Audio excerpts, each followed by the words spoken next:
don't know exactly what was said, but I do know there were a series of messages in the annual that came out recently, which is available to you as a flip book if you're an ARS member on your My ARS page. It hasn't come into print because the ARS, uh, the financial house of the ARS is seriously disarranged and is only beginning to climb out of the problems they're in. But the annual had great content. And so what I'd like to do is deviate a little bit. Some of the 2025 ARS annual features involves newly named earth-kind roses to support sustainable gardening. I think those are a mix of roses that are new and roses that are have been in commerce for a while that are have been earned that designation by the performance in trial gardens. There was another article on growing roses in pots, small spaces, but big blooms. And I think for a lot of us, as we eventually wake up to the fact that we're getting older and can't care for quite as many roses as we think we can, then we're going to be interested in how to effectively grow roses in small spaces and still maybe produce flowers that will enable us to continue to participate in showing roses. So that's an interesting article. The next one on the list is overcoming difficulties, tools that make life easier. And John's friend there, David Z, wrote that article, and he surveyed some perhaps well-chosen people who are, I think of him as a kid, but perhaps he's just wising up early. But so the article looks like this: David Slezak, hybridizer of a lot of roses, big time researcher in black spot, and a friend of John and others locally. And he asked some people, and the two things that were on virtually everybody's list, including his own, were battery-powered pruners, and so that you can still cut good-sized rose canes even if you begin to lose your grip strength. And the other one is something that I find very helpful. We used to be able to get these at McClendon's. They'd have them on sale once in a while. You can't see that, and that's why I made a better picture. It's a combination seat, and then you tip it over and you can kneel on it, and you have armrests there that allow you to use more than just your legs to raise you. You can use your arm strength as well. And he said that was helpful because he had lots of roses he had to prune, even though he has a younger back. And he found out that when you bend over and prune, it's really hard on your back. But if you sit down, move this along to the bush to bush, you can save your back that kind of strain. Did you say the Clendons? Yeah, they used to have it regularly, and occasionally it'd be on sale. You don't ever want to buy anything at McClendon. That was an editorial. Our prices are ordinarily pretty stiff. Yeah. But when they put things on one of their lost leader sales, then they come down into the more reasonable range. Yeah. Is that where you said that's available? Yeah, I know Joe Martin bought one there. We bought this one there. You can see if you look at you can pass these pictures around. I've seen them. I don't need to, but that one you can see that there's some rust on the seat, and this is just Joe Martin's son did a lot of research and found that Walmart was selling a battery-powered pruner last year, right around pruning time, I think, and Keith and Joe they still have it. And then John, I think, found that maybe Walmart now has a different brand of pruner that maybe even is a better deal than this deal was when we bought these, but they're it's a product from Walmart that actually is good. It's very heavy duty. Debbie, that's When I said it said 1 inch, I said, oh, yeah, right. I did yeah, that. And with, it can, yeah, it can cut a bigger cane than I can cut with, you know, this jaw. If I put a cane in here that's as wide as the opening on this, it's hard to cut it unless it's fairly fresh wood. But this thing here has a lot of power, and when you pull the trigger there, it's going to cut. I mean, it's it's not underpowered. And if your finger is in there, look out. Yeah, have somebody handy that can drive you to get it fixed. Because it's now this is just Kmart's own home brand. Yeah, I think well, Walmart. Yeah, Kmart doesn't have anything. what was cool is that I pruned 9 mature roses. It did, and then I went and plugged it in to see where it was. I don't think it used 2% of the battery. So No, it's not. It's not on very often. I mean, you purposely, yeah, and it's easy to turn it on and off if you're not going to be using it. I didn't make really very good use of it, except if I like to, when I'm pruning a bush that has gotten a little out of control, just take a lopper and not take off a big chunk and then cut it into short pieces later. And this You mean this too? electric tool is the bomb for cutting that off. It's so I'm not so sure that this picture is helpful, but if you want a close look at it, yeah, there. So I don't, but I was concerned enough to make sure that you kind of have to work to get your finger between the blades, because it's a two-step operation where you have to use both your middle finger and your forefinger to get the thing to fire. And so that helps me a little bit. Okay. Now, so that was the main thing I wanted to talk about. There were other ones rooted in oasis. How many people around here have ever tried rooting rose cuttings in oasis? Yeah, Barbara, Keith. Yeah, anyone who would have been around during the Doug Fields era would have known about rooting roses in oasis, because he was a firm believer that that was the best way to do things. And distributing fertilizer using a sump pump. Anyone who ever talked to Bill Wilson about how you put alfalfa tea on, or any kind of thing like that, on a large rose garden, knows you don't carry a bucket from bush to bush. You make it in big barrels and you pump it out with a submersible. Barbara's done that every year, right? Barbara does that all the time. And then Ava Brock had a good tip, and that was that instead of throwing your alfalfa meal in the barrel, throw it in an old pillowcase, tie it up, put a couple rocks in the pillowcase because it'll float. Otherwise, you have to have rocks to make it sink to the bottom. And then the alfalfa is good for a couple of brews of tea, and you just have to replenish the other things you add to your alfalfa tea then, batch by batch. Just don't let it sit too long. Yeah.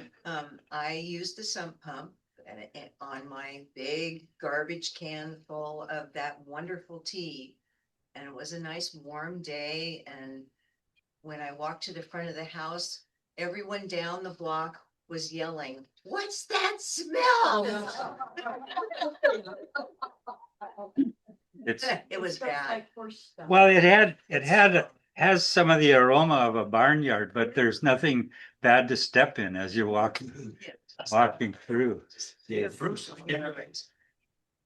Oh, And what's a good amount of time? a week is plenty. Yeah. Yes. But if you don't use it, Especially if the weather's warm. put it in a pillow type thing, would that plug up the sump pump?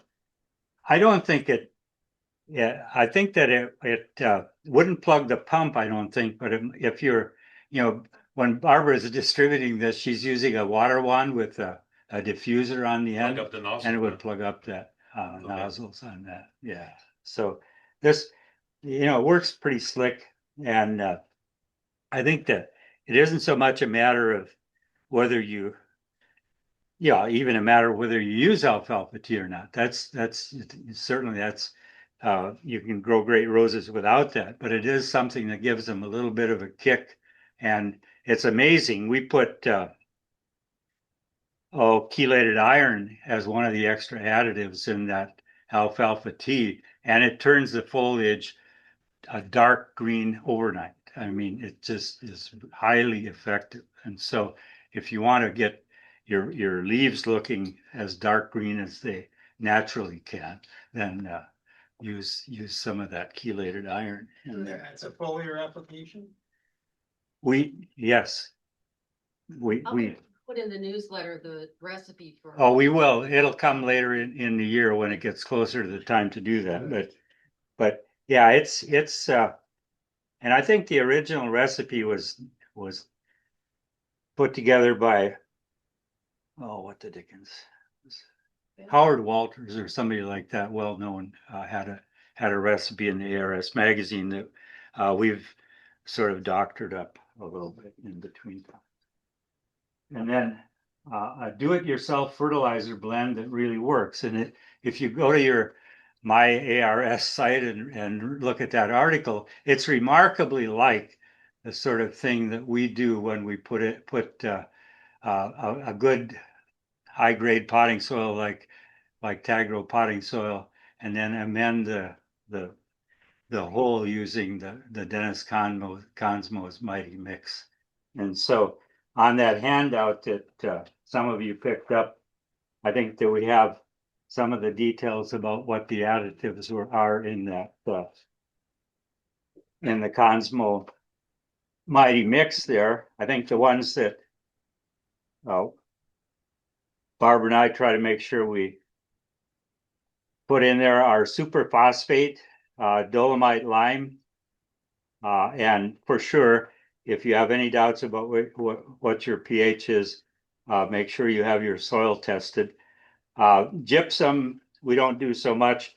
That's good if you have hard pan or something of that nature that needs to be broken up. Kelp meal, we use something called Maxi Crop. That's better than regular kelp meal as a additive because it's made from Norwegian kelp. And fish meal is something, again, it's kind of a smelly business, but cottonseed meal, no odor to that. It's just a cheap source of nitrogen. Bone meal and blood meal, we've sort of gone away from using that for all kinds of reasons, but for a cup of each of the others, you want to put in 3 times as much alfalfa meal. And we much prefer the meal to the pellets there.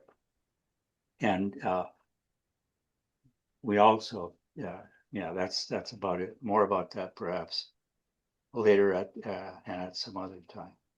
So that, and on the other side of that handout, it talks about spring pruning, when and how. And I think that,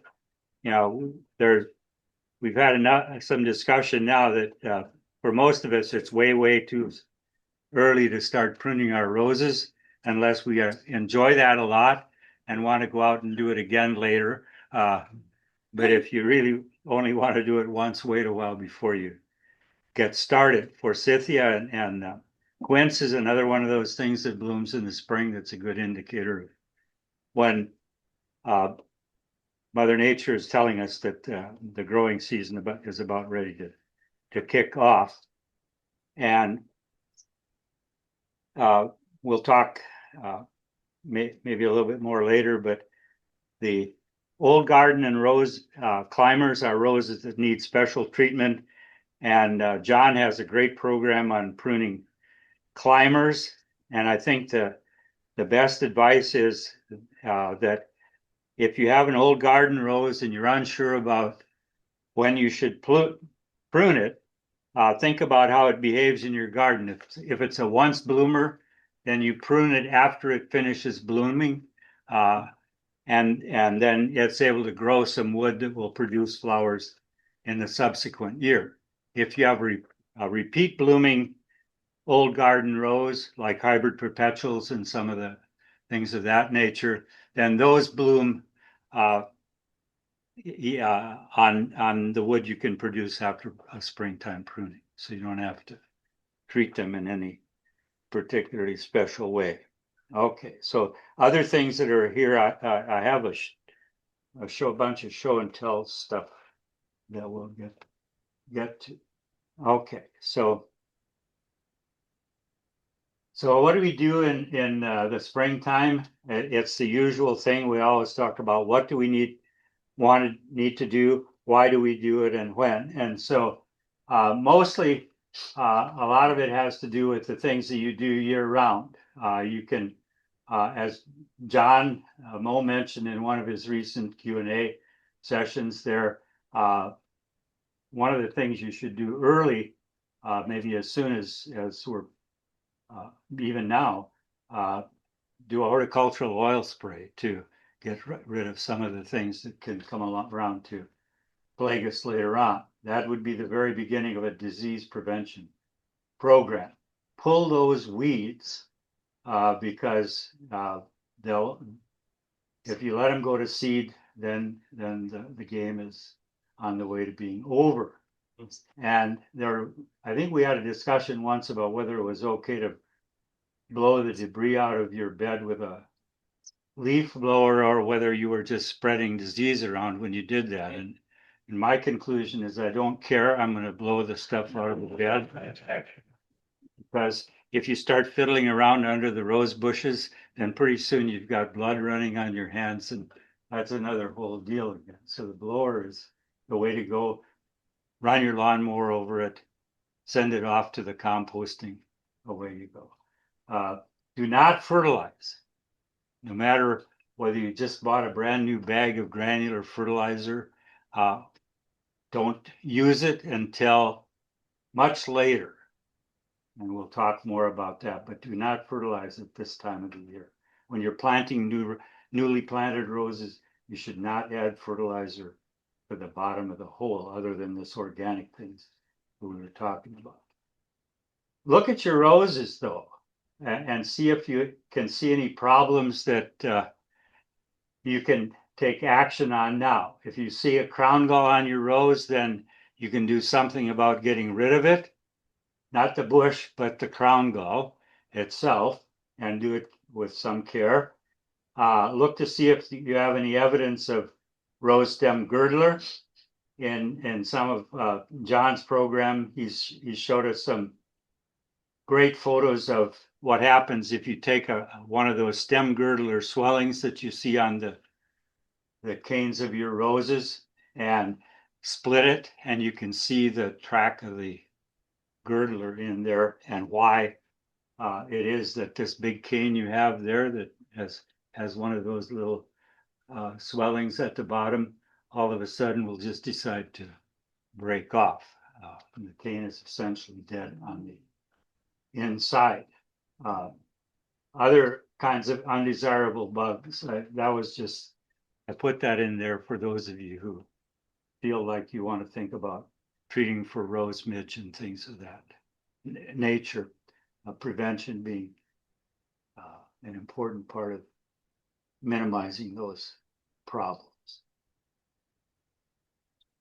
Oh, I actually made this. And why do we do it? To improve the health and look of your garden when the weather is nice enough to make you want to go out and work in the garden. You know, there are chores there that can be done, and believe me, I understand that they're waiting for us. Get your roses pruned by the end of March. Yeah, you don't have to start right now. every year we prune the roses at Point Defiance Park on the first Saturday in March. And that seems to work well. The roses pruned at that time generally don't have to be repruned. That seems to work in the climate that they're at in the garden at Point Defiance. It's tempered enough by the water there that we don't have seriously hard frost later on. So that seems to go, and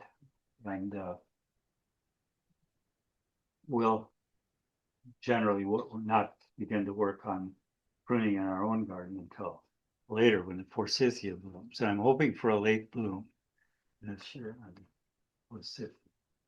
And more later. Okay. So what's happening? We talked in the newsletter about every year, on the masthead there's always an indicator of events that are coming up.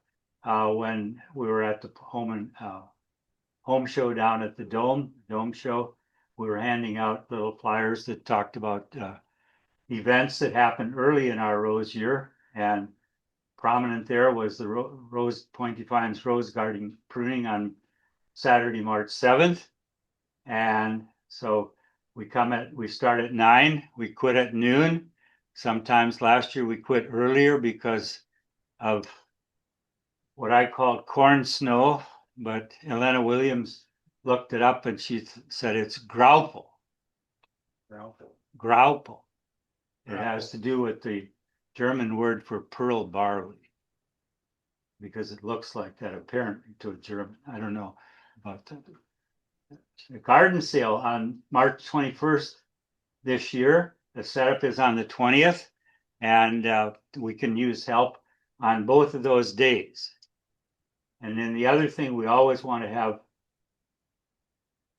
an eye out toward is our 2026 TRS Rose Show. And Ava was able to get in touch with her friend Sabrina and get us a show date, which is Saturday, June 13th, 2026. Last year our show was on the 14th, so it's essentially the same time of the year. And believe it or not, we'll have that room filled with beautiful roses. And your job is to follow all of these things that we've been talking about, so you'll have roses to bring and share with the rest of us and all of the people who visit the show. So something about that is the university doesn't let us use that space without a fee. We've almost graduated to the place where we have to pay the same fee as some of the big business type concerns. So Debbie and Ava have come up with some creative ways of raising funds where we're not going to be trying to just spread our own personal money around to get that funded, but to extract some from the community at large. And so in addition to the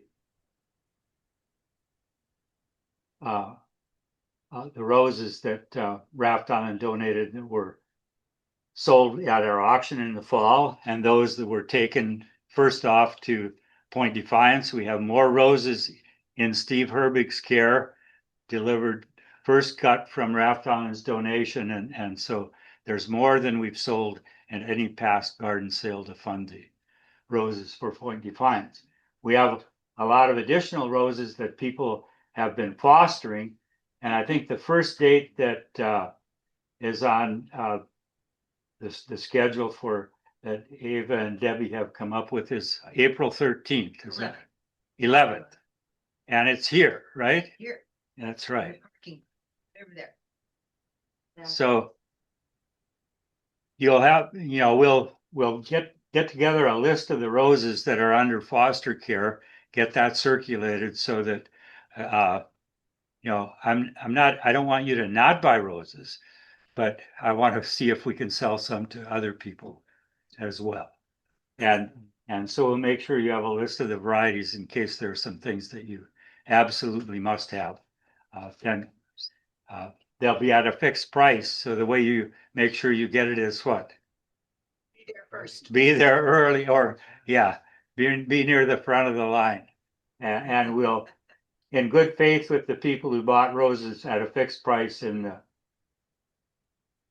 our auction in the fall and may have purchased some others from foster parents. I think we'll not price any roses at less than $15 unless there's something wrong, like they don't have a name or something like that. Then they might go for a somewhat lower price. But yeah, lots of things coming up, and so any questions about any of those things? But the key is we need all hands on deck as often as possible. We need a lot of volunteers. So what we've tried to, I think, get conversations going as opposed to speeches, and so what we want to hear from you, what's going on in your garden? What kinds of questions do you have? We need somebody who's willing to get the conversation started. Sally. As you know, I'm transitioning from gardening to gardening in containers. Do I use that same Dennis Cosmo mix in my containers with the potting soil that I'm gonna fill my pots with? Anybody have any ideas? Use the same? Yes. Yep. Yeah, we do it. We think of that as a good size 2 foot by 2 foot hole, and we're going to build the soil in there the same way we build it in a bed. With regular potting soil. Right. No differences. Yeah. So that's, yeah, and I think, yeah, that's where I think that the additives that we put in there, they're probably not the sort of thing that we end up being able to flush away very quickly. But it is probably true that if you supplement that with Miracle Grow or some other liquid fertilizer, or and you use granular fertilizer, you might have to fertilize more often than if you had things in the ground, because they'll generally drain faster. And I mean, you want them to drain faster. Anything else? Uh, Bob, can you see my hand? I have a rose in the backyard. I think it's too much shade because it's getting really long and lanky. Is there a time of year it's better to try to transplant it? I think often, we usually say that once you dig it and disturb the roots, the longer the roots have to grow to rebuild themselves, the better. And so if you, so it all depends. You can dig it now. This is just the advice I gave at the Home and Garden Show. If somebody said, I have a rose that I need to move, can I do it now? The answer is yes. So, but you want to take as big a root ball as possible and make sure you trim the top back so that it's commensurate in size to the amount of roots you have left. And so that way, if you can get a good sized root ball and move it, then it's going to be growing hair roots, and you'll have roots that'll support the structure. Some of those will survive. Bob, can you see me? We've moved a lot of them, and they don't always take off as fast in the spring as you might hope for, but by the fall it's hard to tell the difference between the transplanted one. If you're transplanting a rose that's been in place for a long time and it has a really gnarly crown, what would you do to rejuvenate it? Can you actually cut into the crown if it's looking really knobby and like old and strange looking? You know how some of those are. I mean, they Yeah. just get like, Oh yeah, there's a spot in the middle which is certifiably dead, right? And the new growth is developing around the outer perimeter. Yeah, you bet you can cut it in more than one piece, and sometimes when in the process of digging it'll break, and then you just try to make sure you've got roots to go with each part. Uh, when Barbara and I moved to this area, the guy who was chair of the math department uh, had a perimeter of roses around his driveway, and he had an original peace rose. And what it was, he had 1/4 of an original, what had been an original peace rose. Another guy who taught at UPS, Del Gibbs, had an original, and he cut it into 4 chunks and gave one to my friend John. Yeah. So yeah, you can, as long as you have a connection between the the part of the plant that's producing blooms and the roots, you're in business. But speaking of the peace rose, some of those original ones are hard to find, you know. Almost any of the piece that you buy today has virus on it.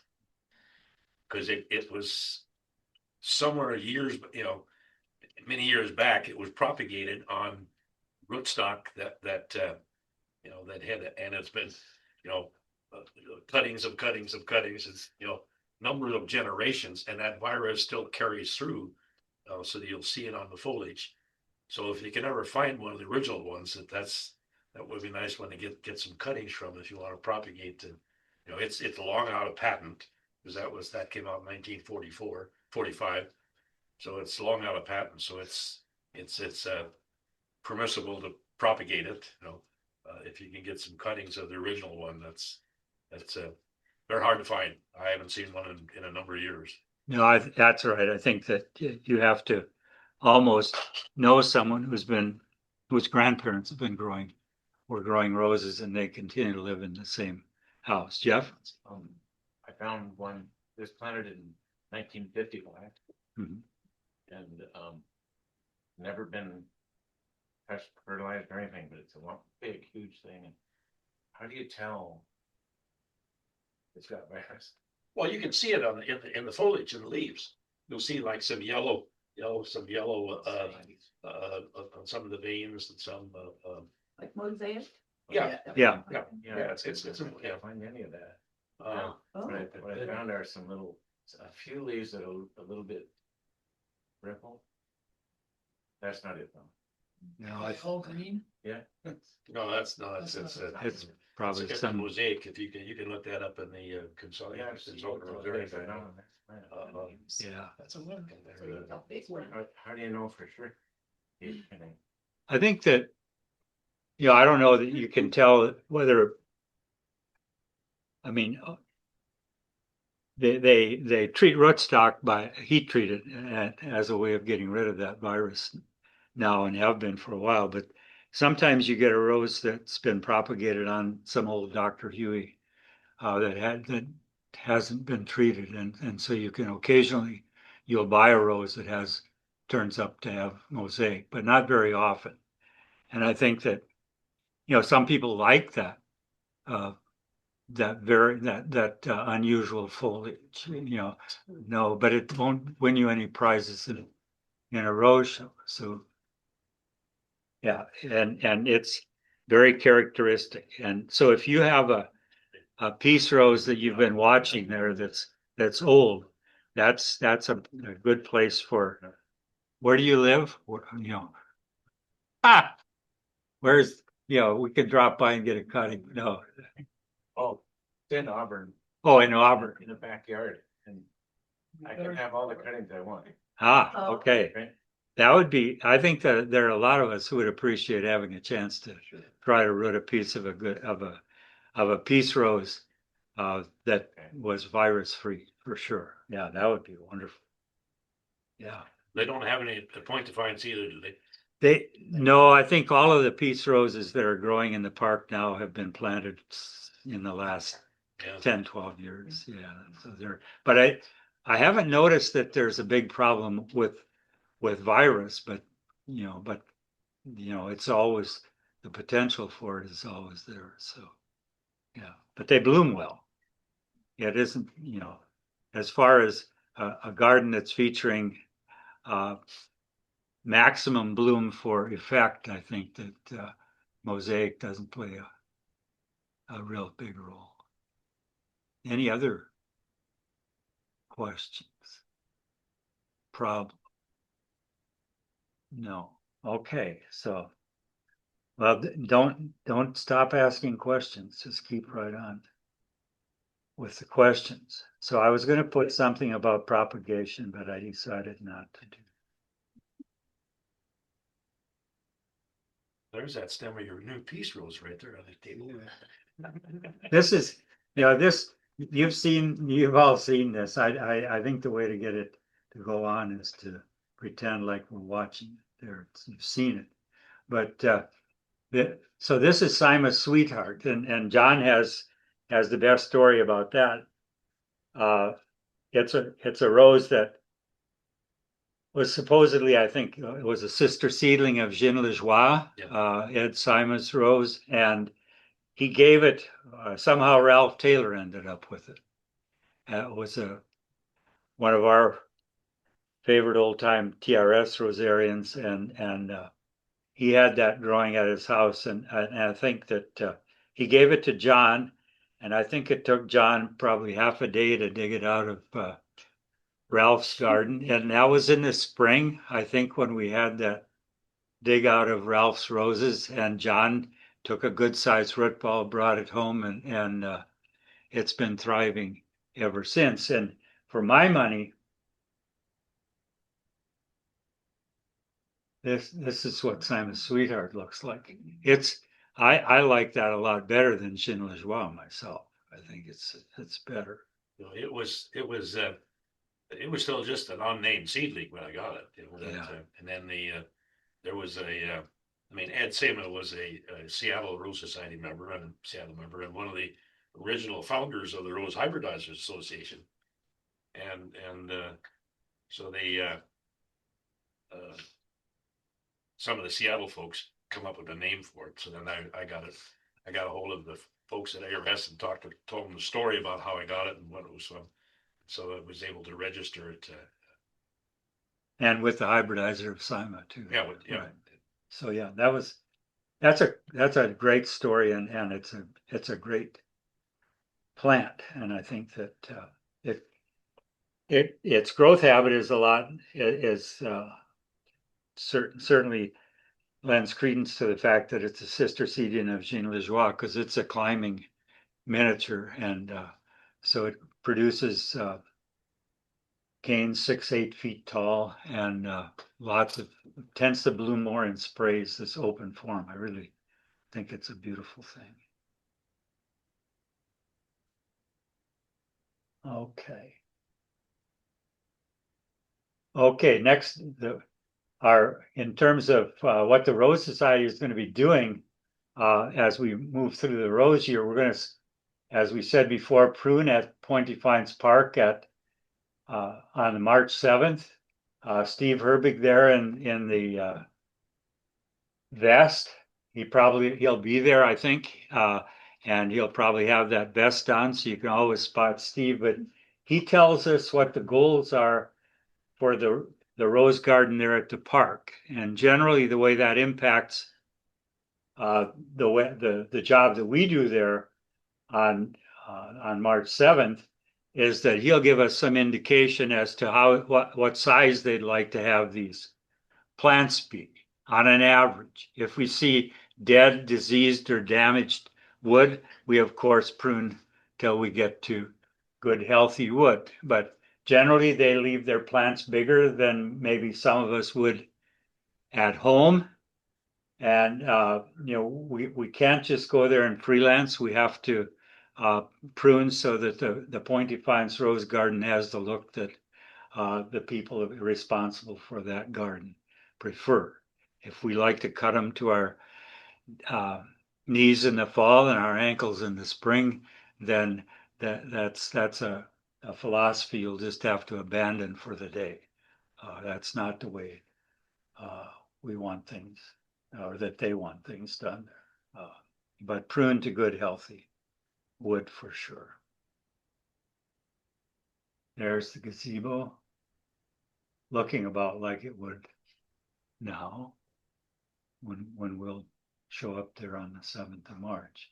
So there, you look at it, the grass looks a little shaggy, the plants are looking kind of funky. And then after we're done, it'll all look really neat because all of that ratty foliage will be gone and it'll just be canes ready to get going for. This was a picture I took when they were building that new arbor. So that's a magnificent thing. These are the beds down at the bottom of the rose garden. This is probably the bed that has pink robusta in it. Okay. So any other questions, comments? We're gonna make a quick run at pruning. A question? I'm just gonna say a couple things real quick. Oh, yeah, I'm sorry. I forgot. Thank you. No, you're good. Thank you everyone for coming. Thank you for coming on a Wednesday night, the new night. Thank you for spreading the word. We've got a couple dozen people here and some folks online, so it's nice to see everyone. I don't know if you've seen the table back here. I mean, there's the table with the snacks, but you may have gotten distracted by those like I did. The table here has handouts with all of the dates on it that Bruce put for the events for just the next couple of things coming up. Specifically the sale, the pruning, and the rose show. So mark your calendar with that. We also have a list of roses from Raft Island Roses, who is a good friend to the society. They help us a lot. And so we've got their 2026 list. They've been selling for a few weeks now, so can't guarantee inventory, but I know they've still got a lot. And if you have any questions, feel free to reach out. Feel free to ask. No. Yeah, did you have other business you wanted to? New member. Yes, we do have a couple of new faces that I want to not put on the spot, but if you would like to just raise your hand so everyone can see. And then if you want to stand up and say your name, you're welcome to. But if I could just have the new folks raise your hand and give a little wave. Some of them, there you go. Awesome. Thank you so much for doing it. We appreciate it. And that's all I got. Okay. So let's talk about pruning. 2, 4, What, 6, it 8, doesn't like that. 10, It does like this. 12, 14, 16, about 20 people. Okay, so just a few. These are roses that happen to be in our yard. That the Royal Sunset is one that was a popular, probably one of the most popular climbers when Barbara and I got started in roses here. It's the first rose to bloom in the spring. It's super fragrant, and we'll take a lot of pruning and come back and give you a lot of blooms each year. We've sort of let it dwarf our neighbor's garden shed there. They don't seem. There's Betty Boop. Home and family. That's I don't know how easy it is to get that, but that's a white hybrid tea that has good healthy foliage, and it can have 4 or 5 dozen blooms on it at a time, and the blooms last for quite a long while, and they're not super susceptible to botrytis, so they don't get a lot of pink freckles on them. And for the folks who know my husband, we have a bush, and for each of the last 3 years, it's gotten taller than him. Aha. So he'll claim 6'6". I'll let him do that.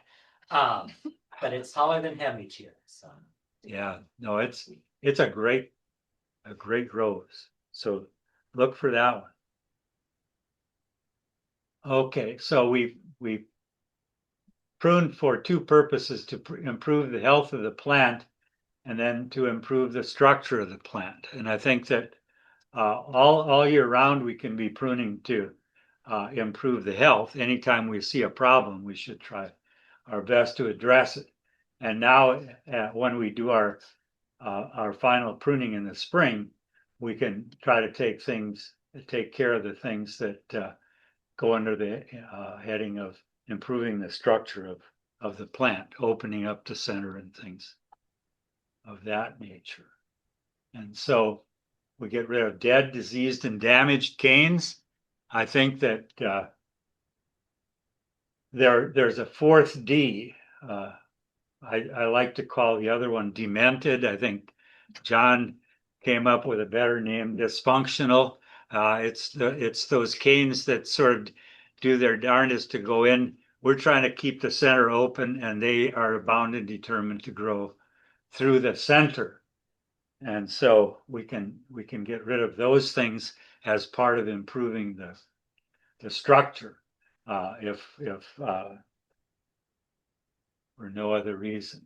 So we improve the structure of our plant, the general strength of it, by getting rid of weak canes, anything less than a pencil size or maybe the size of your small finger, cut it off. If you have these dysfunctional canes that are crossing, get rid of them. Keep the center of the bush open, and when you have canes that touch, they're bound and determined that they're going to rub, and then one of them will have some damage, and pretty soon there'll be some disease that'll get started there. And if you spot a place where canes are in contact at this time of the year, what I often try to do is just take a short stub of something I've pruned off that maybe has a Y on it, and if you can prop them apart and keep that prop in there, it doesn't have to be there for very long, then those canes will grow with that separation. Sally looks kind of suspicious about whether that's going to work. It's suspicious. I'm thinking about how many times I've tied stuff with my, fingers trying to, I've never been able, mine would blow in the wind and they would drop that thing. So I would tie them. But Yeah, I think I suppose a more reliable thing is to use a good stiff garden stake and put it in there and clip one of them so that it's separated from the other, and then it'll begin to grow in its own space the same way. I just, glutton for punishment. I enjoy trying to do that. Put down a little rose that you just got at the end of last season, and you don't have anything that's pencil size yet. It's just a baby thing. Wait to see. Yeah, I think treat it like you would a brand new rose. Just yeah, I think that a lot of us are growing roses that essentially are rooted cuttings, and so they need those plants need some time to develop, branching from the base where they can get something that resembles sort of a bud unit type of structure to treat as the heart of the plant. But I think that small plants require a gentle touch. Lots of food. Lots of food, yes. Not a lot of granular fertilizer if the plants are small, but lots of organics, liquid fertilizer, things like that that'll help them get off to a fast start in growing.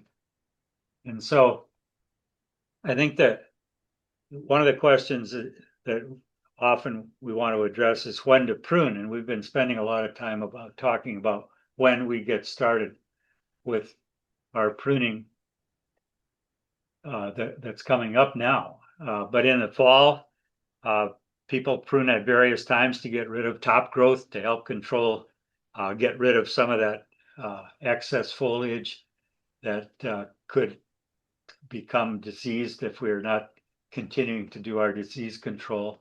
And then I think there's, depending on your own environment, whether your plants get rolled around by the wind, it may or may not happen if you have a sheltered spot. But one of the things that if you leave foliage up and we get a snow, you're going to, if it's a wet snow, you're going to have canes break off because of the weight of the snow on that foliage. And so that just shortening them up in the fall helps our plants avoid that the damage, because when we make a cut, we know where it's going to happen, and we plan. When the snow breaks it off, it breaks where it jolly well pleases. Get that hitch trimmer out, right? That's right. Yeah. And now, it's a little bit early in the spring. We start when the forsythia blooms, but as your roses begin to produce new shoots, be on the lookout for blind shoots. And blind shoots are things that's something we'll address later on in the season, but it's generally there are various reasons for blind shoots, maybe less sunlight than desirable. But a lot of us think of those as being problems that are related to rose midge when we get into the time when the plants are growing fast. So we can look for those things and maybe get some early prevention going so we can rescue that cane. Because if you have a shoot at the top that's never going to develop a flower, it's going to still grow at that spot. And if you want a long, strong cane, you're going to have to reprune below that blind shoot. All summer long, when we deadhead, we're pruning, and we see problems, we take them off. We might take off far more than the bloom if we think about keeping the center open and those kinds of structural things. So we're always pruning, and it's just one of those jobs that rosarians need to come to enjoy. So on Saturday, March 7th, Steve Herbig will give a talk. We'll have one or maybe several people giving demonstrations on pruning plants that are in the ground. We'll do our best to try to prune or pair up rather new people that have less experience pruning at Point Defiance with veterans so that we can learn from each other. And if you bring your pruning shears, you will be able to help with that pruning. And so we need you. I mean, we have how many, say 1,200 roses or so, maybe a few more, 1,500, 1,800. That's how many roses that's roughly how many roses need to be pruned within that 3-hour window that we have there on the 7th of March. And so we all get down to business, and there are people who can prune fast. There are people who take a more measured pace.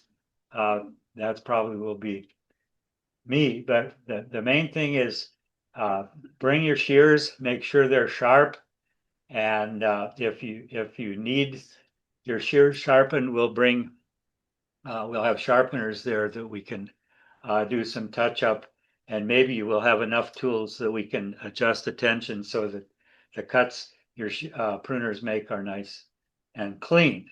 But if you don't have pruners, this is a pruner that I had to buy. It's Amazon. It's an Amazon Basics product, and it's advertised as a bypass pruner with replaceable blades. And so you can see from the screw there that there is indeed a way of taking this blade off this pruner, just like a Felco or a Barnell. But I thought, well, this is only $9.99. But the problem is that I searched in every way that I could think of by item number, exact thing, and the only replacement blades that ever showed up for pruners were blades for Felcos or blades for Barnell. And so the deal is then, if you're going to get these, you'd have to pay $17 for the replacement blade on a $9 pruner. And so we're going the wrong way here. And yeah, it's really I can, it'll pass some of the basic tests, they're supposed to be sharp enough to cut paper, right?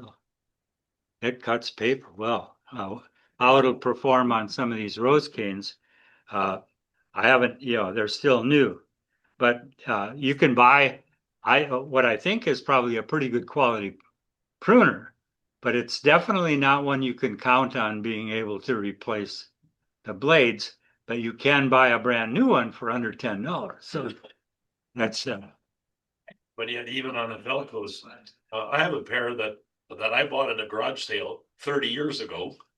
You know, and they were used then, so, and I've never replaced the blade, I've sharpened it and it's held its edge.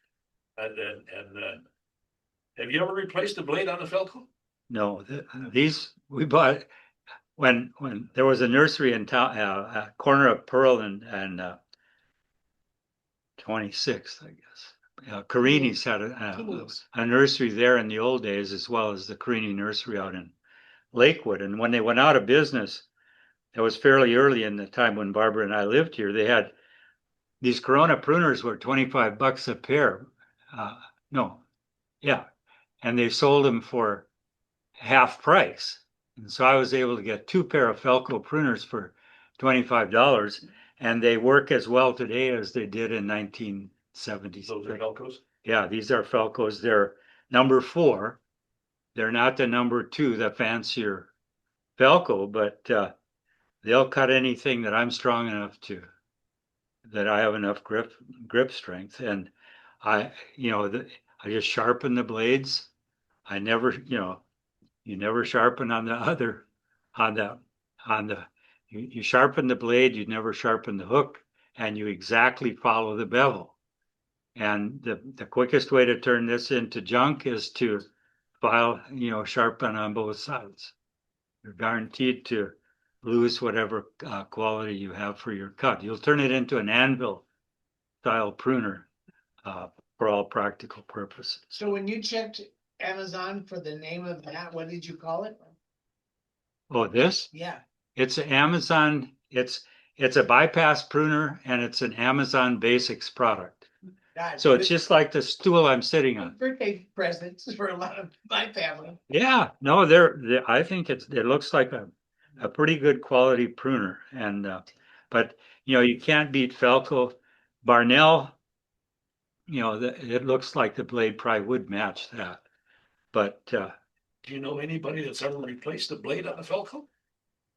no, the only people. Plastic, it's just, yeah, the only person that I know that I think it's a marketing thing. Had to Now you can do this, but. yeah, the only person was someone who had someone whose son bought them a brand new pair of Felco pruners, but didn't provide any advice on how to take care of them, and so they filed both sides. Yeah, well, that's. Yeah, so I mean but that's one of those things where if you understand that you should never sharpen anything that doesn't have a bevel on it, and you're insulated from that. So I think that for work in the garden at home, since these things can be as durable as can be, but if you leave them in, if you set them down and they fall into the cuttings that you're going to dump in your garden waste toter, then they're gone.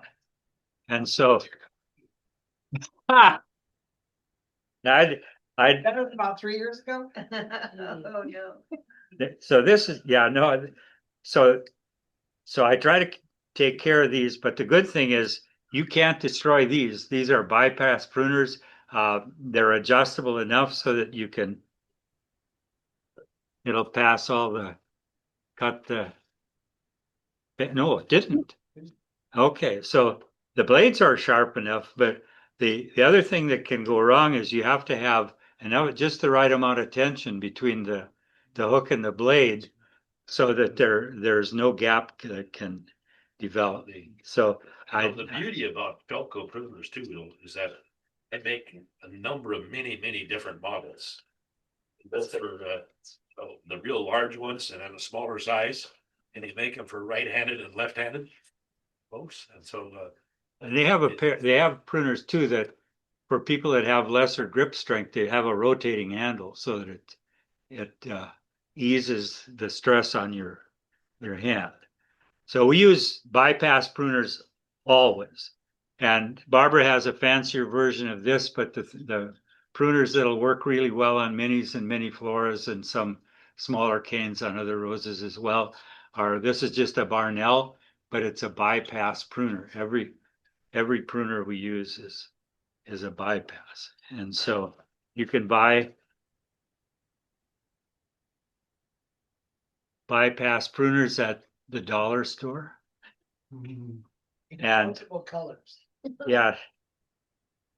They happen to have green, and green is a color our daughter really likes. So, and it has another good feature, and that is that at the bottom here, if you need to cut something that's like hard plastic or even a wire, it's got a loop there, you can make a cut. That's another reason why I don't use those. But sharpeners, so I don't know, I probably shouldn't tackle my brand new Amazon pruners right away.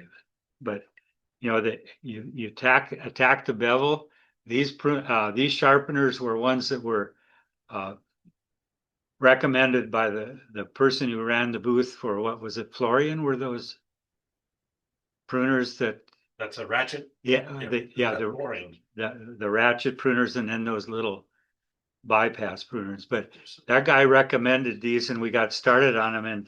And the key is that you can exactly match that bevel, and you just, when your edge starts to go a little bit wonky on you, you just take a few turns, and it's back to producing. Diamond open? That's a diamond dust pruner, and I found that what that guy recommended was fine. I found that you can sharpen for quite a while with the fine grit diamond dust, and it doesn't do very much actually to improve the sharpness of your blade. This is a medium grit on here, and it works real well. You cannot, with that diamond dust, you cannot file away enough of the blade to do any damage to your pruners. So yeah, and so pruners, loppers, I think that we'll make sure that when you have where there are larger canes that are in a spot where you can't get your loppers on them very well, you can always saw them off. And what this looks fancy because I like gadgets, and so it's really pretty fancy. You can clip it on your belt. It's like having your saw in a holster, but so you're like a gunslinger when you're out there. But just a plain drywall saw will work really, really well, and has just about the right space between the teeth to make a nice clean cut. Okay, so saws, pruners, loppers, gloves. And so if you're reaching in between some canes that have a lot of really gnarly, thorny wood, take something that protects your arms, because your leather gloves will probably protect your hands, but they won't protect your arms. So when I'm pruning, I like to use a long-handled glove on the a gauntlet type glove on the hand that grabs the cane, and then a conventional glove on the hand that wields the clippers, because these, in all honesty, they're not made for doing fine work. They're just too bulky. So what else would Keith? He recommended bringing your tools, bringing gloves that'll protect your hands. We talk in his article in the Queen's Herald, he talked about disinfecting our pruners after every plant, and there'll be Lysol there that he mixes from concentrate to in cans, orange cans at the end of the row. And then we'll also have people sometimes carry their own spray Lysol. We use this, the kind that you can buy cheaply at Costco. it says kills 99.9% of viruses and bacteria. So whether it actually kills the things we would like it to kill in the rose garden, that I'm not sure if it's part of that 99.9 or the 0.1, but I think it's better than bleach. it's, oh, yes. Yeah, it doesn't do any real damage. Garden clubs are teaching bleach. Yeah, no, I And think that, try to unteach it. yeah, I think bleach is what the old time, the people used to recommend. If you removed a crown gall, then you pour some diluted bleach around the plant to try to kill that bacteria that causes the crown gall. But I'm not sure that Let it run fallow. that's a great thing to do either. But when they had the most recent CR school that Barbara and I attended, just the first session there, that there were questions about how you could disinfect pruners. And the guy who was talking about that aspect of the program was the gardener in the Reno, wasn't it Reno? Yeah, the Reno Public Gardens there. And he followed the ARS recommendations, new modified ones. And that is, there's a type of Lysol that has a high percentage of isopropyl alcohol and a certain, Barbara will tell me the name of she won't tell me.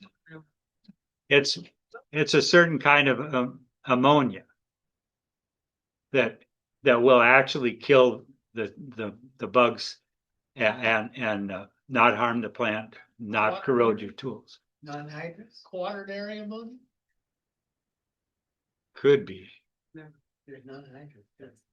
No, it's not anhydrous. No, it's not that. Doesn't it have a very tiny amount of benzene in it? Benzyl something. It could be. It's a very, very toxic.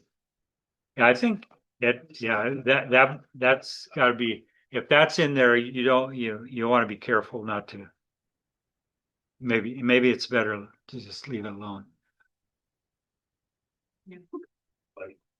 Lysol, we're good with that. Always bring a bucket too. Oh, yes, please bring a bucket because you can put your trimmings in there and then we can have people going around and dumping your buckets into big barrels and then tossing the trimmings into Steve's truck and then away they go for grinding up and composting. And so we don't have to. Layered clothing. That's Layered important. clothing. It's gonna be chilly out there. Yeah. 2 years ago, we had hail. Yeah. Well, we had it last year It's too. the boot. I think, we've pruned there in all kinds of weather and I think that well, some of us are too dumb to come out of the rain. Well, but the goal is, you have a 3-hour window there and some of us that are goal oriented, we know darn well we're going to finish that pruning in 3 hours, or before we leave. And so if we're determined to leave in 3 hours, then we're going to stay out there and prune and have fun. But bring your shears, bring a bucket, dress appropriately, have good protective gear. If you, as I said, if you don't have a pruner that you feel will be up to the job, we'll bring some extras and you can snip away with one of ours. We've got plenty of them.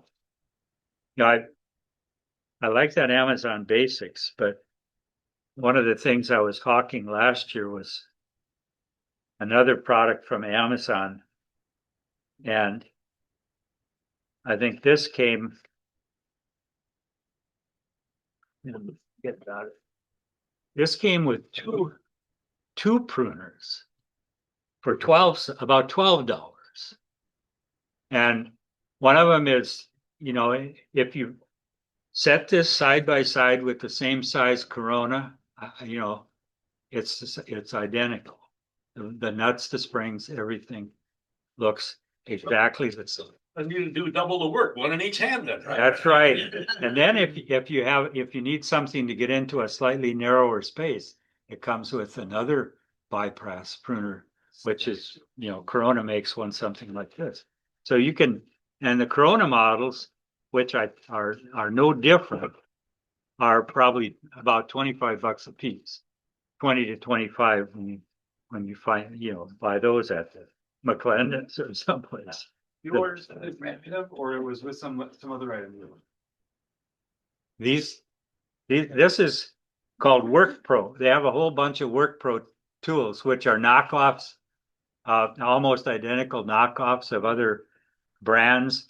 And the Work Pro tools that you can buy on Amazon are, this is my only experience, but if the other Work Pro tools are as good quality as these pruners are, then that's a way to get decent tools at a vastly reduced price.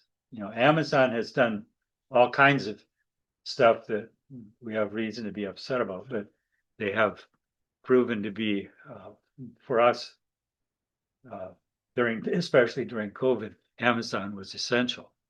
And now it's more of a hobby. It's not essential anymore. Maybe they'll buy the Seahawks. No, Oh, no. We're not selling the Seahawks. No, thank you. no. Sale today, sorry. Yeah. So, we've talked about the various kinds of tools. The big thing is to keep them clean and sharp. And so the time to clean them is anytime you get them dirty. If you drop your pruners on the ground, disinfect them.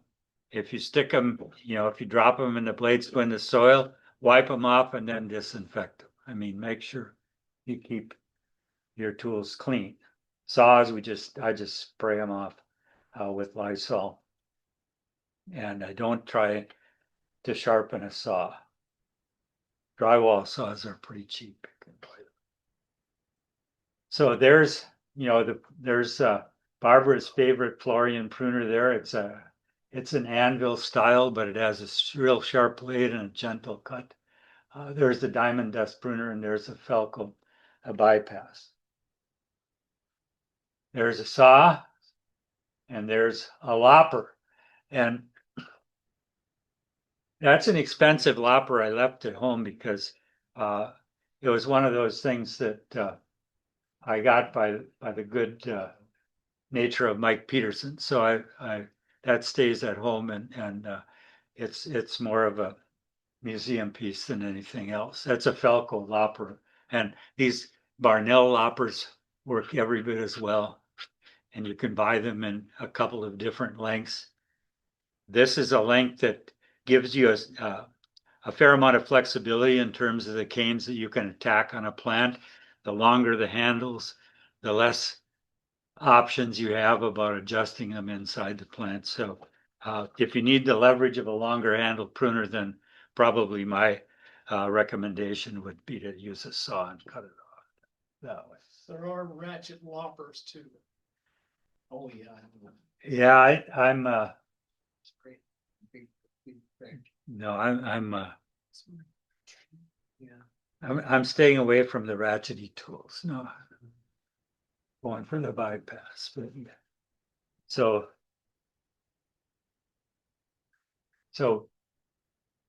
the usual, we've talked about all of these things that we're going to use at the park. Disinfect often by spray or by dipping in a disinfectant. Prune to an outside eye, keep the center open. Prune until you have apple green color in the center of the cane, and be sure to get rid of damaged cane. So dead, we can pretty much recognize. We don't want to get rid. We don't want to show that one off. But let me dig into my show and tell bag a little bit here. So first off, we had for the show and tell, the forsythia is not quite ready to bloom in most of our gardens. So that was a show and tell. I'm gonna reach in there and hope that I don't dread it. Okay. So I thought about passing these show and tell things around, but, and we can do that, but be careful because I didn't cut the tips off the thorns on here. So you don't want to, accidentally stick yourself with a thorn, even something like this, because Elena, the article in the newsletter that about Elena's experience, how many of you, is there anyone who's never stuck your hand with a rose thorn? So what do? My remedy from I squeeze it until I get good bright red blood coming out, and then wipe that on my pants, and we're ready to go on to the next. It's great with like. Yeah, next job. But what Elena's experience shows is that's not good enough. No. Because there may still be something lurking in there that's going to cause you a serious problem, and so the potential consequences and the challenges that Elena has had to face since that accident are things that all of us ought to be uh, keeping in mind. And so maybe it's better to use gloves that have actual uh, leather to give us a bit more of a fighting chance against those thorns that are in there. These are real convenient, but And the other part of that is also from her article that she's really trying to pound on. Get your tetanus calibrated and see if you've got enough. I think Every that 5 years. I think that that's one of those things that, John was talking with Steve Mitchell about earlier before the meeting about the requirements for being a master rosarian. And I think you have to be a consulting rosarian for 10 years. You have to be, follow all of the other regulations for consulting rosarians. And I think you have to keep your tetanus shot up to date. So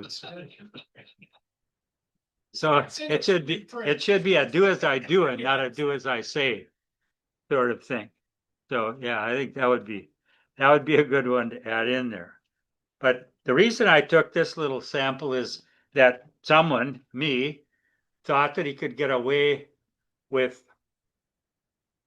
cutting off something that probably had the a questionable color tone above this eye here last spring when they pruned, and it turns out that that questionable color was related to canker, and the cut was not far enough down to prevent that canker from spreading. And so now, I should have paid attention to that and cut that off last summer, but I cut it off today. And so one of the things that there's an additional lesson here is that when I made this cut, and when I go to prune the roses, I'll make another one, because when you look at the center here, the pith in the center of this cut is not apple green, but it's brown. And if we don't have a nice apple green color in the pith in the center of the cane, we just keep going until, if necessary, you get to the budging. And then you trust the plant to start the process over. So I don't know. I could try to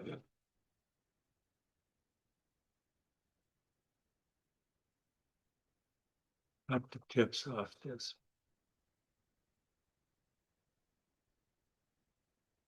And there's another one. So maybe it's safe to pass around, and just be careful and don't stick yourself there. But there's a lot of things wrong there that relate to the things that we try to watch out for when we're pruning.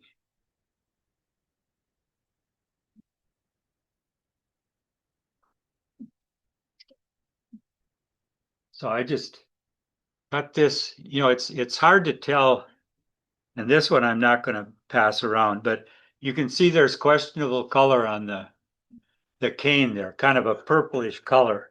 And so generally at this time of the year, if I see something like that, I'm a little bit leery, especially if you see some freckles underneath. But just some of these are, I'll just lay out here. You can see that, yeah, you might want to do some additional cutting.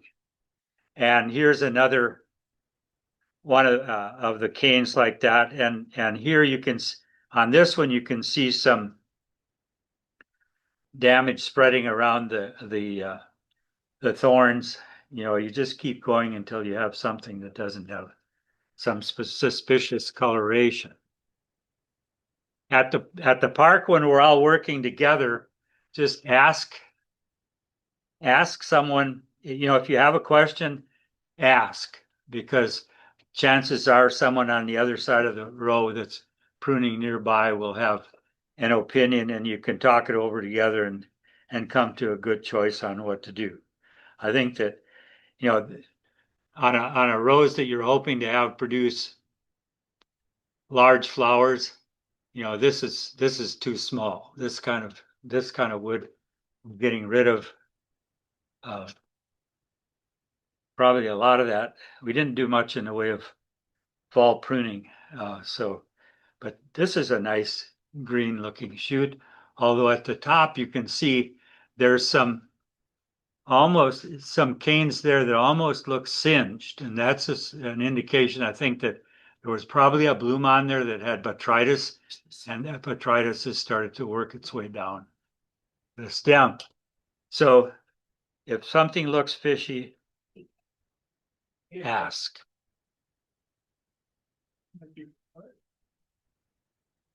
Yeah, no, that would be botrytis that's killing that off right there. Here's the one that doesn't look too bad. And you have nice long growth, like, yeah. What about that? Should we try to save this? No, chances are it'll freeze long before it You turns just in. cut that now? I just cut it this afternoon. Okay, so Yeah. you've got that with new growth, okay. Yeah, so this, you know, we didn't cut them back real 3 weeks. Systematically in the fall, and so there are some plants that are growing earlier than they should. And so this is just small growth. You'll never get that to develop into something that'll sustain a flower. It'll freeze, die, or be injured from other damage along the way. Here's one, just for the record, it's clearly dead. No question about it. Yeah, the question is, why didn't he cut it off before? And the answer is, so here's another one of those sort of fishy looking things that it's not scale, but it's something. You know, oh,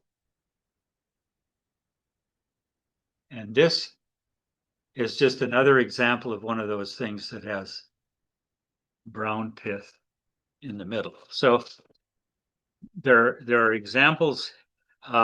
We can put them on it. Maybe we can put them on a table later, and people can take a look at some of those things. And I have a question. So they came with freckles. yeah, You want to get rid of those to the very bottom, right? till you get to bark that's green, I'd say. Yeah. Because I know some people, or not some people, me, I haven't cut, I didn't do fall pruning, I just kind of left everything there.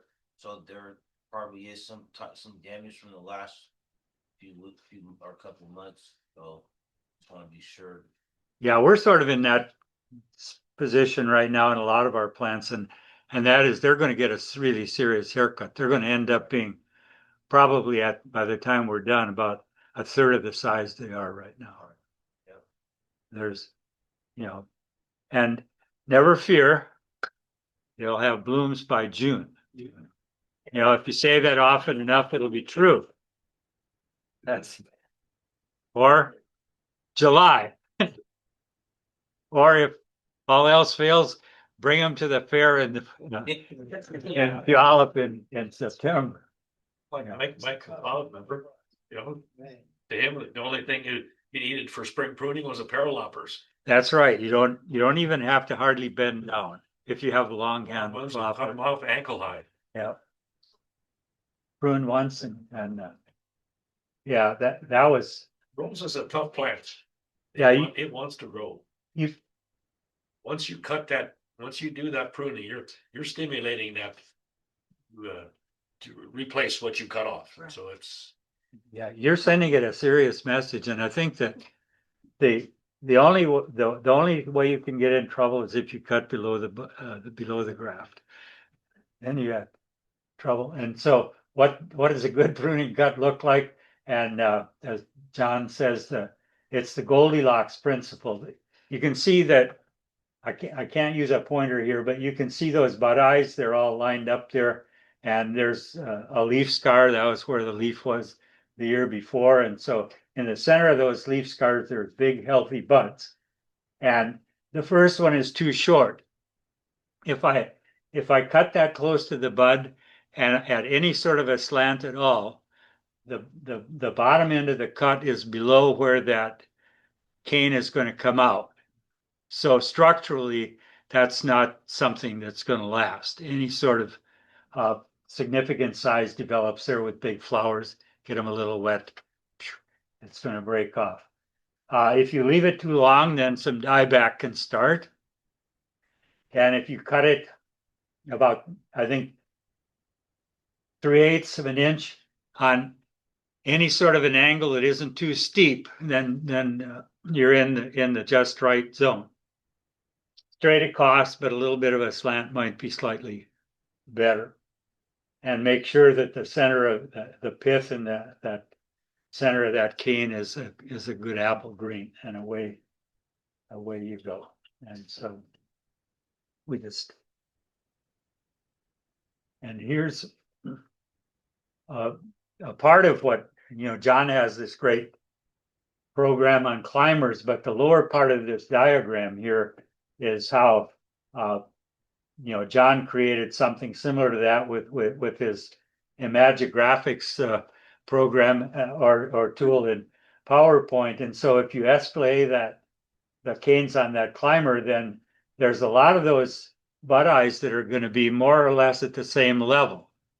And the oxen that goes there makes them all think they're top dog, and so you'll have canes to produce blooms coming out all along the cane instead of just at the very top. And so for production of flowers, that's by far and away the best way to treat a climber. When we grow more of ours as pillars than actual climbers like that, and we get a lot fewer flowers, and you never see what they actually look like for sure until you've cut them off with the clip and hold and you bring it down and you find out, hell, that's just, I'm sorry, shucks, that's just not what we were looking for there. But it's if it wasn't going to be much good, you might as well have cut it off anyway. So that's, but yeah, lots to learn, and maybe we can get a tutorial from John on that as we move further along. And so there's a plant growing in the ground, and it illustrates a lot of the things that we talked a little bit, maybe not so much just now, but we talk about suckers, and a lot of the we'll see those when we prune at Point Defiance, because they have a lot of grafted roses there that have done some suckering. And so we'll find places where we have to cut suckers off as we're pruning this spring. They're just there. And this is a good time for us to get in there and dig around and make sure we cut them off well below, against the shank there, if possible, as tight as you can. And if it's a sucker that's coming from a root, then there's all kinds of theories. You should tear it off, you should cut it off, you should take the whole, but you should definitely, I would say, remove the root above where that sucker came out, because it's hard to get them to not sucker again from the same place.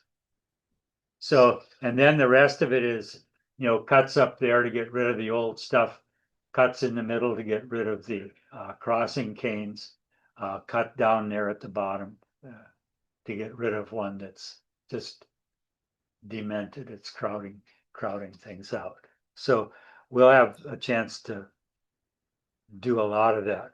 And just to say that pruning once blooming roses, OGRs and some shrubs, and also some large flowering climbers. And a lot of those, or some of those bloom only on old wood, and you have to prune in the summer to get that wood to develop. And so you prune soon after the roses finish their bloom. So that's an indication that something is going to change. This was a sunrise that, we live where we primarily get sunsets, and from our house we don't have much of a view toward the east. There's too many trees and bushes in the way in that direction, but you don't have to drive very far, just over the hill on 19th Street, where you can see across the top of the buildings there to see Mount Rainier, and you can see it really. It's beautiful at sunrise as well. So that's a pretty spectacular. It's even better when you're actually at the mountain. Yes. Yeah, that was. It's a lot better here. Oh, yes, if you're in the parking lot or where you get a view of that sun coming up. Did it once, that's all I'm gonna say, What was that? coming out of an ice cave with the Oh. Boy Scouts. Oh, I've always thought that ice caves were a place that's best to be avoided. The hard way. Yeah. But I did climb Mount Rainier one time, and that was a great experience. So, but we saw the sunrise. Heck, we were halfway between Anvil Rock and the summit when the sun came up, to avoid the sloppy snow. But that was an experience that was well worth it. We were at our house one time, and must have been people that Barbara worked with, because they were drinking, and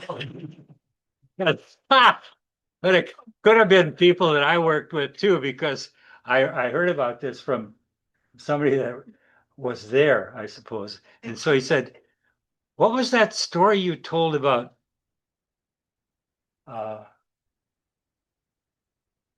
catching a 40-pound salmon?" He could remember that I said something about catching a 40-pound salmon, and sometimes when the other people are drinking too much and you're trying to tell tall tales that keep up with the flow, they said, "What are your life's goals?" This is a very 60s, 70s kind of question. What are your life's goals? And I said, well, I want to run a marathon, climb Mount Rainier, and catch a 40-pound salmon. And so in the summer of 78, we climbed Mount Rainier, and in the fall of 78, we ran the Seattle Marathon. And shortly after that, I quit fishing for salmon. Because you don't want to peak too early. If you have no more life goals to accomplish, then why should they keep you around? So, yeah, he only remembered the 40-pound salmon thing. But anyway, so there's a lot of.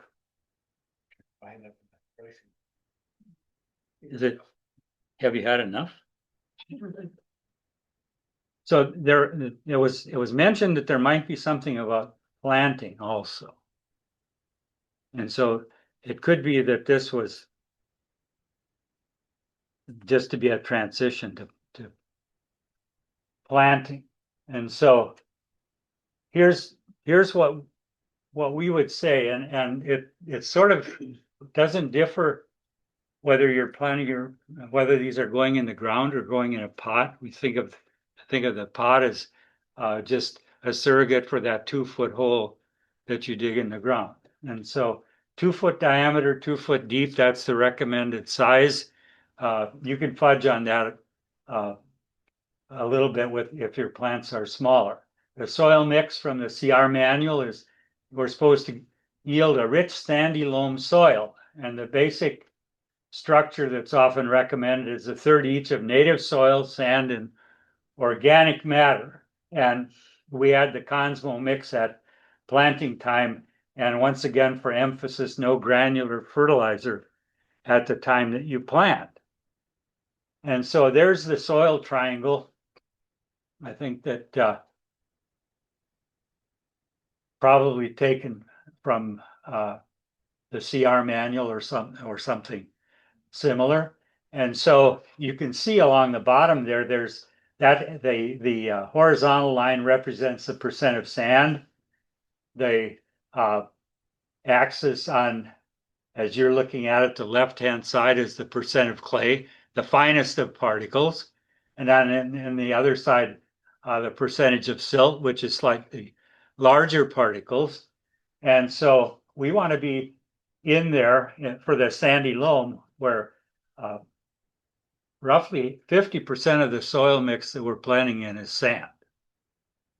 And the coarser, in our experience, the coarser, the better. We probably we don't have much clay in the soil mix that we create because it's based on Tagro potting soil and the organic amendments and addition of very coarse sand. So we probably fall short in terms of how much clay we have in there, those really fine particles. And I think that one of the standard suggestions, for a different time is if you want to find out what your soil is like, you can put some in a jar and shake it up real well and then just let it settle and you can see how much of the various parts, components you have. There'd be some crap on the top, but it'll fall into layers of sand, silt, or sand, clay, and silt. I had my soil tested and it is pretty much a 33 mix of glacial cobbles, gravel, and hydrophobic dust. That's my soil. Oh, dust that doesn't like water. Exactly. So, but that's the official recommendation. What we do is we take Tagro potting soil, we add 3 or 4 scoops. I meant to bring a scoop, but it's just a standard scoop that holds probably, I don't know, half a shovelful. Like a grain scoop?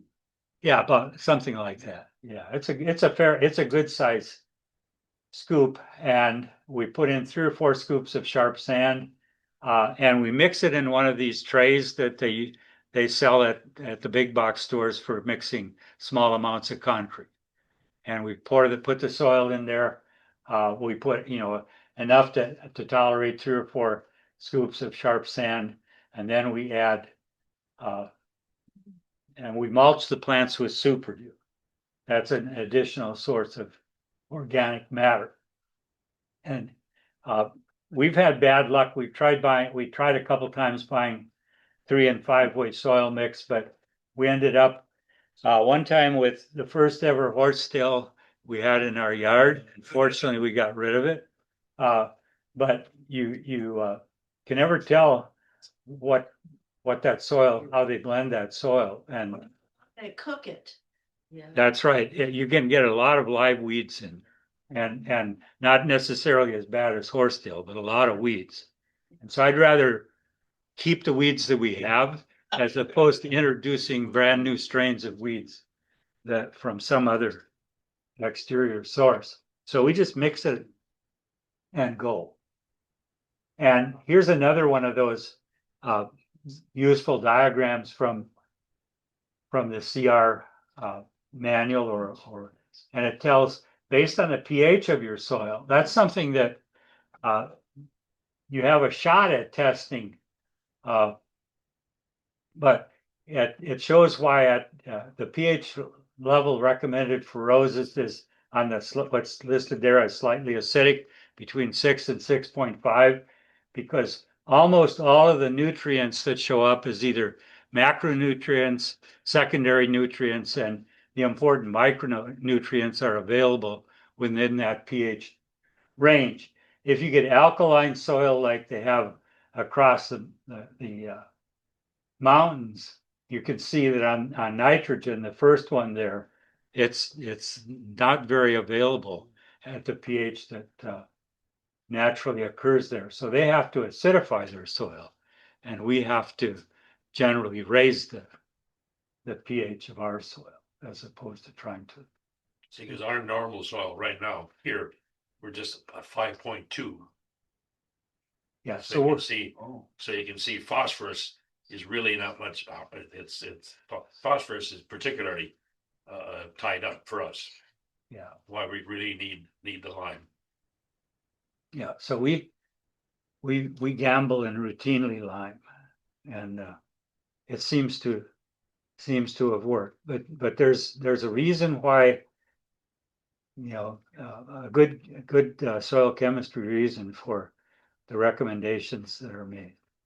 And so this is Consmo's Mighty Mix superphosphate. We add that at the base of the hole because it doesn't move vertically through the soil very fast. So you get it down into the root zone to begin with. We use dolomite lime, and if you have a soil test, you'll find out whether you need that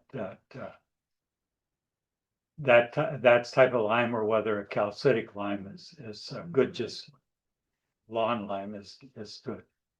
Gypsum, we don't add that because we're making our soil rather than trying to improve it. Kelp meal, we use that liquid version, the Norwegian kelp.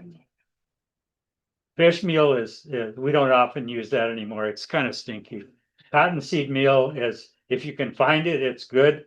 And bone and blood meal we gave up on a long time ago, but we do strongly recommend using 3 cups of alfalfa meal per bush in the bottom of the hole, spreading it around. And it's not easy to find alfalfa meal, but the Puyallup Rose Society will have alfalfa meal for sale. I think in the wrinkle this year is, for a while they only sold it in 50-pound bags, and then they made it available only in 25-pound bags, which were a lot more convenient to deal with. And this year it's going back. Their supplier only is going to provide 50-pound bags. So find a strong friend and take them along when you go out to the Madsons to get the alfalfa meal, because that's a really good product. But one thing that I'd recommend is when you're finished using the bag, seal it up good and tight, and keep it dry. So lots of that, and then that alfalfa meal is what we use to make that alfalfa tea. Also, talking about, you can buy organic stuff to add to your planting mix, and it says it has a probiotic. That's something that we take as a supplement at lunch every day. And but I don't know. Yeah. It was great. Yeah. What little there is. But It's those two. but you can see, what does it say? That's 4 pounds. And it costs $10.49. And it doesn't go very far if you're trying to plant a lot of roses or amend the soil for a lot of roses. It's much more cost effective to try to build your own amendments than it is to buy that. That's a good product. I think Whitney Farms makes one that's less expensive and perhaps a bit better. That they sell at McClendon's and occasionally have on sale. But any way you slice it, those pre-made products are probably don't have quite the blend that you want, and they will cost a lot more money than I like to spend. So here we're gonna plant a bush. There's the end of the bed there that has the slant on the side. We're gonna plant a rose kind of in the corner closer to the corner that's at the bottom, and it's going to be a Neptune. And so we're going, there's soil there that's been manufactured by us. It doesn't have any native soil in it. It's currently it's just amended soil that we're going to push away and then provide a new fresh environment for the plant we're going to make. So we've got that tub there in which we're going to do the mixing. We've got a scoop in there. Now you can't really see it very well. Okay, so we put in we push that stuff back. You can see next slide where we're building that soil. We threw in the Tagro. We threw in we're going to add the coarse utility sand, and I do buy that at McClendon's because they have it, and so it's the coarsest sand you can find is what we want to use. A sharp sand, they called it, utility sand. And the way you find the right stuff is you look at the stuff that's leaked out of the bags, and you take a bag from behind where the coarsest sand is laying on the floor. And so it's really pretty easy. The hard part is paying McClendon's price for the sand later on, but it's pretty coarse. You can see it. We throw the sand in there. We put enough for the amount of Tagro potting soil there, and then we stir it all up so that it's as homogeneous as we can make it. It's that sandy soil that we want to plant our roses in. So we've dug the hole, and we're going to start building the soil mound. Now, it shows up clearly for me, but there we're building a conical mound in the center of that hole that we dug. And you can see that this is fairly healthy soil that's we've disturbed there because there's an earthworm in there. And so the soil it's manufactured, but it does support the kind of things that you would like to have growing in your or living within your rose bed there, opening up the soil. And so then we start adding the amendments. There's the scoop. It's just a good, healthy size scoop. And we're spreading it around the cone, down at the very base where the roots are going to end up being put in the ground.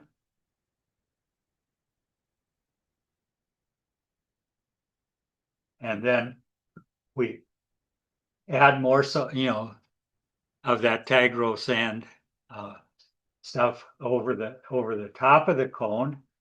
And then what next? We've got a place now to put the plant. Now we have to see what's the plant like. So there we bought one of these. It's a Neptune. It's from Raft Island. It's probably just the way we bought it. And you can see that Raft Island's philosophy is you don't plant necessarily bury all of the roots. You keep the roots on the plant as they sell it, and then you decide what you need to cut off at the bottom when you're doing the planting. And I think that works well for them, works fine for us. But what we're going to do, this hasn't been in there for very long, and so we're going to. You must have I'm loosening the soil around the edge of the plant. There, you can see a tool there, and it's one of those cool tools. You get your hands in there, try to lift up some of that root ball in case any feeder roots have started to develop. There you can see what they plant in. It looks like it has some pumice in the mix they were using at that time. Now we've got it out there where we can see what we've got, and you can see above my hand there. That's what's going to end up above ground, and there's lots of roots that they have left on there, terminating in some very fine roots at the bottom that are probably not things that you'd want to keep. So we need to work on that. And so you start, you can see my hand has a pruner in that. I'm starting to work on the bottom, cutting off the smallest roots at the bottom, leaving some of the others. And it's each person to their own taste there. There's one further up to the stem there that I for sure cut off. And the other thing is that now we have the plant. We have probably I cut off those roots some more, but I would recommend that you leave maybe the bottom is 1.5 times as big as the top if you have room for that in your hole. So you have plenty of roots to support to get growing down there to support what's on top. But definitely don't leave more plant up top than you have roots in the hole. Okay, there, we put it over the mound. We've got it. We're tamping in the soil by hand. One of the famous gardeners around here used to be Ed Hume. You all seen Ed Hume's video or on planting roses, and he put them in the ground, and then he took his heel and he stomped around and compacted the soil there. I'm sure very effectively with the heel of his boot, but I'd rather tamp it in by hand and not compact it so that it's super solid. There we're continuing to compress it, and then what's important is we sort of moisten the soil and get it watered in well, so you get rid of any air pockets, and then you tamp some more, and then this is what you have. It says it's Neptune, and now what you should do is pretty much bury those canes that are above the ground to keep them from drying out until the roots can start to provide moisture for the plant. And so that you can wash away that soil that's protecting the plant from drying out and possibly from freezing. Malcolm? Not sure if I caught this, but you say you did this about a month ago? No, this is an old picture. The plants that we bought at the auction last fall are still living in Raft Island pots. They're going to get planted. Probably at the time we're pruning, we'll make some decisions about roses we want to get rid of, and we'll dig them out and plant some of those roses at that time. Sooner the better, Bruce. Remember that. Sooner the better. Okay, and so water, make sure you keep your newly planted roses watered, because unless Mother Nature provides a lot of water, you're the only source of water for that plant. So you want to keep that soil that's protecting them nice and moist, and give those roots all the moisture that they need. So the credits are McFarland and Pyle had an article about pruning that I liked an awful lot. Broke it down into pruning for structure and pruning for health. Many years of watching people who knew much more than I did. I think that's the key, is that we can all learn from each other. And so I'm hoping to have a chance to learn from you as we discuss roses at meetings, at rose events, anytime the opportunity presents itself, because if you're listening, you're learning. And so everybody has good ideas. The planting, some of it comes from the ARSCR manual, but a lot of it, again, was due to helpful rose friends who nurtured us as we were trying to find our way along the path to become successful growers of roses. And so I look forward to continuing to learn from all of you. This one is, yeah, you always end with a sunset. And so that the reason I like sunsets, we look to the west, and the reason I like sunsets is that there's a you know, you don't have to be up at 4:30, 5 o'clock in the morning looking in the right direction to see them. They're there every evening with when the light conditions are right. And in summer we get a lot of really gorgeous sunsets because it's due to all that smoke from the forest fires burning in Canada.